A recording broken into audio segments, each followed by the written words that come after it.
Okey, Assalamualaikum. Kali ini kita akan belajar berkenaan dengan satu lagi keadaan yang agak complicated, iaitu kehamilan anggur ataupun molar pregnancy. Dalam istilah perubatan kita panggil hereditary mole, singkatan HM.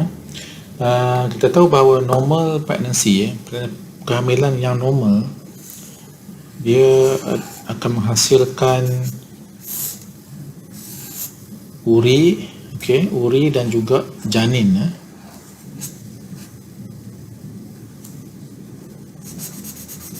Jadi ini adalah hasil daripada persenyawaan yang normal, iaitu uri ataupun placenta dan fetus ataupun janin. Ini adalah hasil daripada persenyawaan yang normal. Tapi dalam keadaan molar pregnancy ataupun kehamilan anggur, apa yang berlaku adalah tidak terbentuknya fetus yang normal. Sebaliknya, seluruh rongga rahim ni dipenuhi oleh tisu-tisu yang berbentuk seperti anggur. Sebab itu dia panggil kehamilan anggur. Dan jika dibiarkan, dia boleh menjadi lebih banyak, dia menyebabkan rahim ini lebih besar dan boleh berlaku pendarahan. Ada dua kategori kehamilan anggur ni ataupun hereditary mole ni. Pertama kita panggil complete hereditary mole ataupun hereditary mole yang lengkap, kehamilan anggur. Dan satu lagi kita panggil partial hereditary mole. So ada dua jenis. Yang paling utama adalah complete hereditary mole, di mana semua tisu-tisu yang terdapat di dalam rongga rahim ni adalah tisu-tisu yang berbentuk seperti anggur tadi tu. Manakala dalam partial hereditary mole ataupun separa, di dalam rahim tu, di samping terdapat tisu-tisu yang berbentuk seperti anggur tu, ia juga terdapat daging yang mewakili fetus. Ini mewakili placenta ataupun uri, dan ini mewakili fetus. Tetapi tisu ni tak normal lah. Dan kalau terbentuk sekalipun fetus yang mempunyai sifat yang lengkap, fetus ini sangat tidak normal dan tidak boleh hidup. Jadi pendek kata, kehamilan anggur ni memang kehamilan yang rosak, yang digugurkan. Jika tidak digugurkan, dia akan menyebabkan berlakunya komplikasi pendarahan dan sebagainya. Kita tahu bahawa uri ni atau placenta ni menghasilkan sejenis hormon yang dipanggil HCG.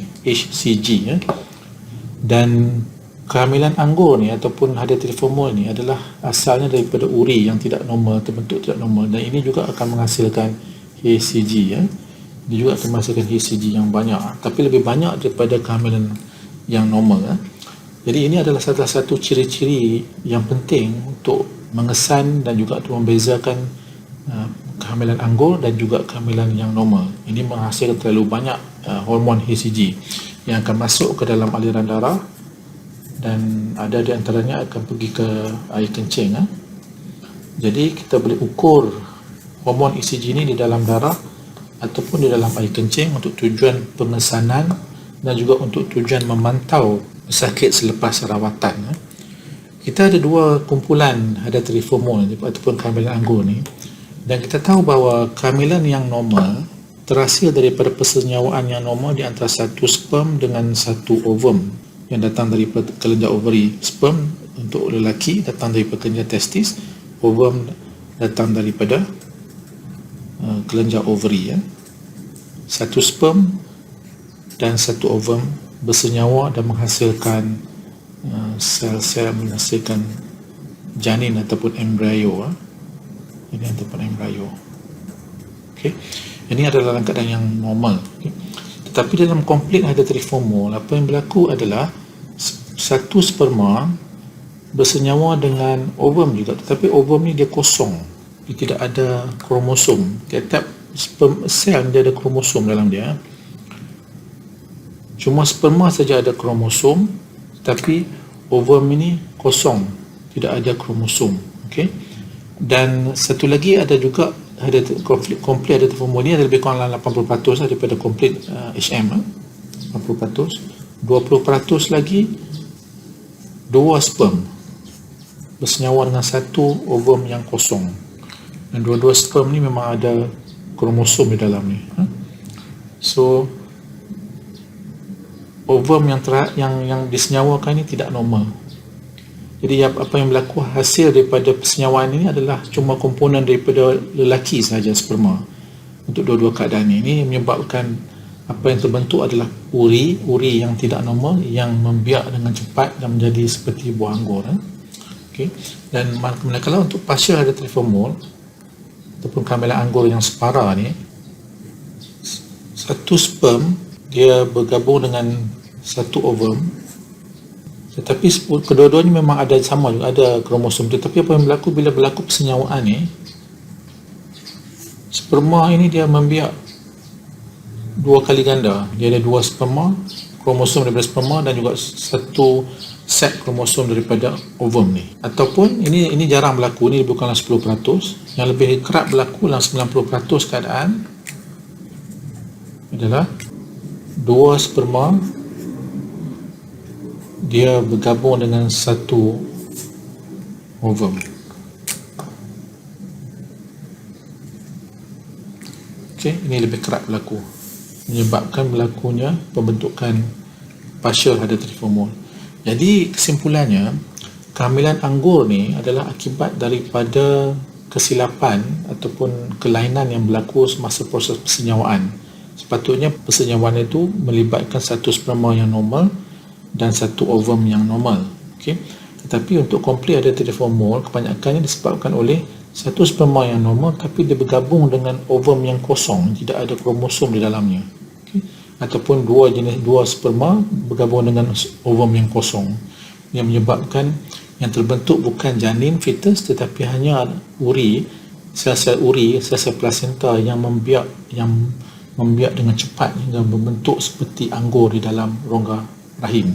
Manakala dalam partial hereditary formol ni pula, satu sperma bergabung dengan satu ovum tetapi berlaku bahagian sel yang tidak normal di dalam janin yang terbentuk, ataupun dua sperma bergabung dengan satu ovum. Okay. So ini adalah yang menyebabkan berlakunya apa yang dipanggil kehamilan anggur, molar pregnancy ataupun hereditary formol. Okay.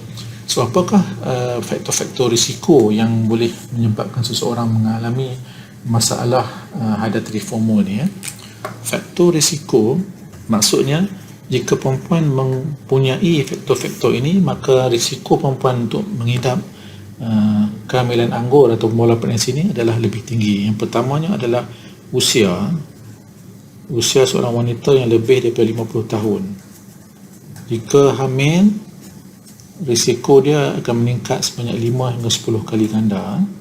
5 hingga 10 kali ganda risiko mengidap kehamilan anggur. Ataupun usia yang terlalu muda, kurang daripada 20 tahun pun, dia boleh meningkatkan risiko mengidap kehamilan anggur. Dan didapati bahawa wanita yang berusia lebih daripada 50 tahun, kalau mereka hamil, 30% akan mengidap molar pregnancy tadi tu, hereditary formol. 70% mungkin normal pregnancy. So agak tinggi ya. Dia maksud lebih kurang 1/3 daripada wanita yang hamil dan usianya lebih 50 tahun akan mengalami masalah kelainan kehamilannya ya. Faktor risiko yang keempat adalah jika seorang wanita mempunyai sejarah kehamilan anggur pada kehamilan-kehamilan yang lalu. Kalau dia pernah 2 kali katakan dia dapat HM ni, risikonya meningkat sebanyak 15 hingga 20% untuk mengidap molar pregnancy ataupun kehamilan anggur pada kandungan yang terbaru ni ya. Ada beberapa lagi faktor risiko seperti kekurangan zat-zat makanan tertentu dan juga faktor-faktor genetik yang saya tak sentuh lah ya. Tapi ini adalah di antara faktor-faktor yang sangat penting. Apakah gejala-gejala dan tanda-tanda kehamilan anggur ya? So ini penting ya. Yang pertamanya selalunya perempuan akan didapati hamil lah. Okey. Ada tanda-tanda hamil lah. Tanda dan gejala hamil. Jadi maksud dia tidak datang haid dan ada gejala loya, muntah, dan orang-orang yang mengidap kehamilan anggur ni disebabkan oleh hormon HCG tu yang tinggi, gejala-gejala ni lebih berat, muntah yang lebih berat, letih dan sebagainya. Kemudian kebanyakan tidak ada gejala kalau peringkat awal. Sebab kita tahu bahawa sekarang ni kehamilan kita kesan peringkat yang awal, kita lakukan ultrasound dan sebagainya. Jadi diagnosis ataupun pengesahan penyakit molar ni di peringkat awal. Di peringkat awal ni kebanyakan wanita tidak ada gejala, dan kalau ada gejala mereka akan mengalami pendarahan faraj. Ini boleh berlaku dalam lebih kurang 80-90% kes. Dan kemudian mereka juga mengadu, mereka keluar di samping darah tu, keluar macam jus prune, pendarahan yang warna prune. Kalau perempuan tengok jus prune tu macam mana, itu colour dia. Pendarahan tu macam prune juice yang keluar daripada bahagian faraj. Tetapi kadang-kadang tak ada. Kadang-kadang mereka juga mengadu keluar macam anggur, keluar tisu anggur bersama. Okey, ini jika kehamilan tu agak lewat. Kemudian kurang darah, sebabkan oleh pendarahan yang berlaku, dia menyebabkan kurang darah, kelihatan pucat, letih dan sebagainya. Dan kalau kita lakukan pemeriksaan rahim besar daripada biasa, sebab tisu-tisu tu dia membiak dengan cepat, dia membesar, tak macam kehamilan yang normal. Kalau katakan kehamilan itu berusia 12 minggu, kalau 12 minggu kehamilan yang normal, misalnya cuma dapat di rahim cepat kat sini saja, ini normal. Tapi kalau hamil anggur, rahim tu besar, bila rasa sampai ke atas ni kita panggil uterus larger than date. So date ni adalah usia kehamilan. Rahim ni tak sama, macam saiz dia tak sama, tak konsisten dengan usia kandungan tu. Dan kemudian mereka ada gejala-gejala berlebihan hormon tharoxin,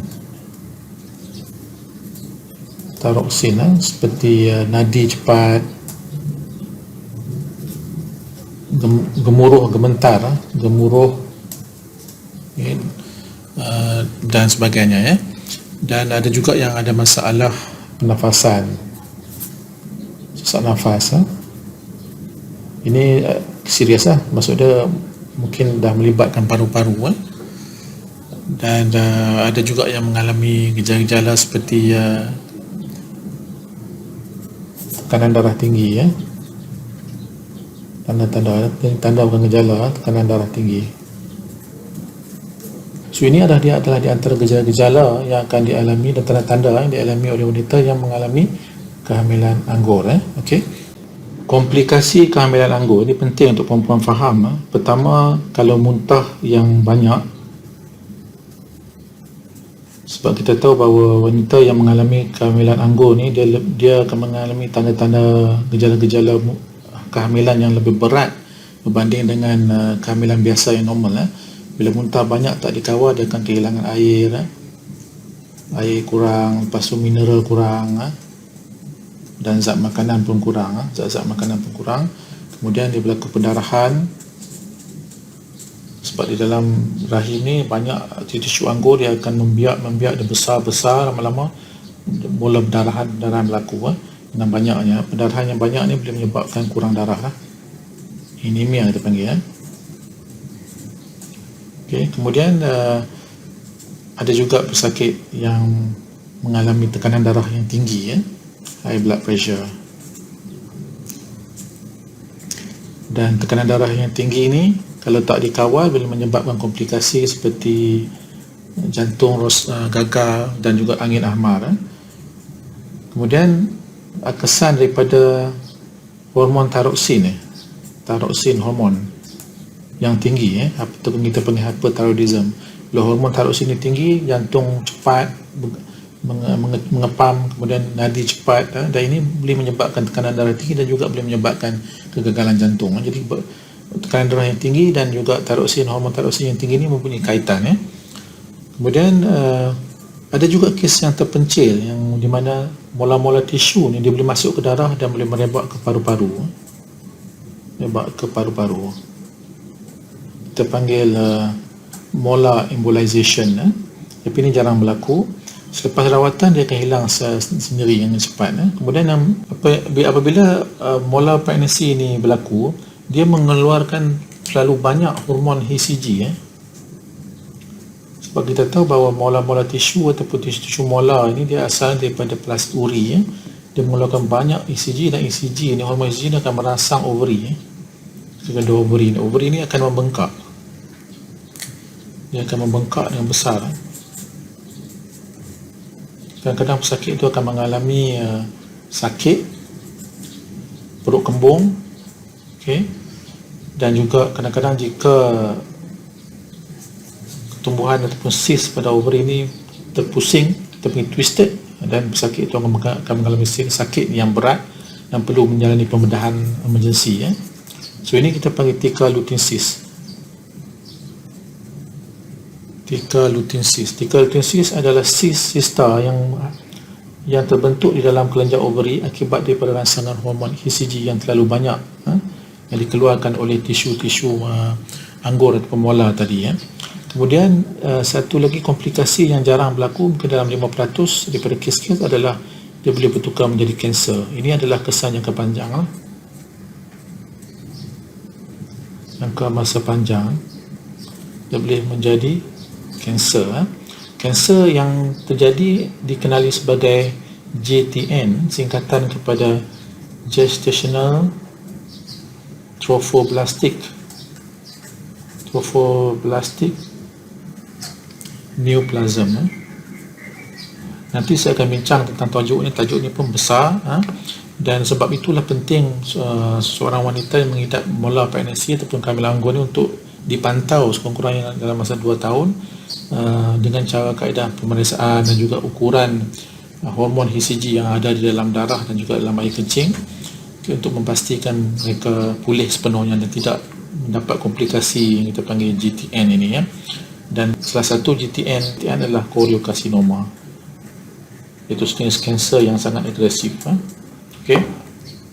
Rawatan untuk masalah kehamilan anggur ni adalah sangat penting. Yang pertama, memang perempuan perlu masuk ward, dan kemudian kita akan stabilkan perempuan. Jika perempuan kehilangan darah yang banyak, mungkin perempuan perlu diberi darah, dan jika hilang kehilangan air ataupun electrolyte mineral, perempuan perlu diberi air dan electrolyte untuk memulihkan badan perempuan.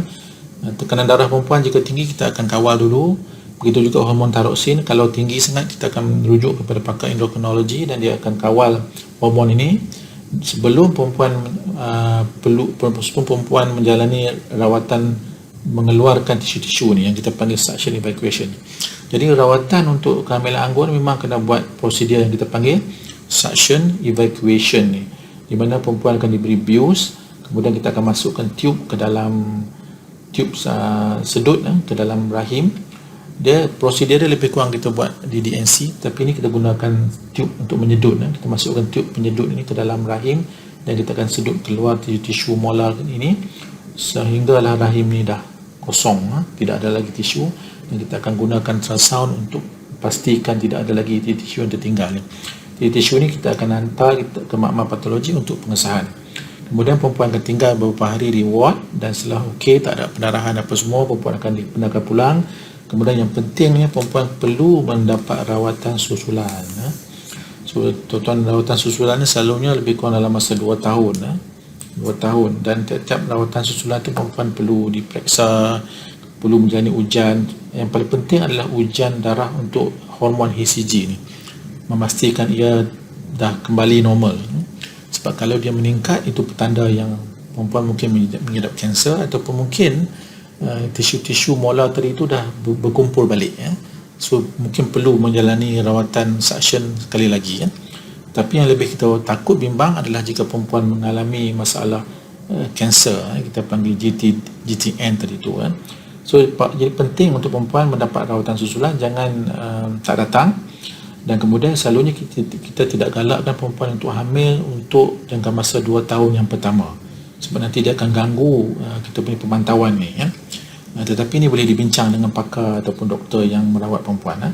So itu adalah secara umum tentang rawatan penyakit kehamilan anggur ni ataupun molar pregnancy ni.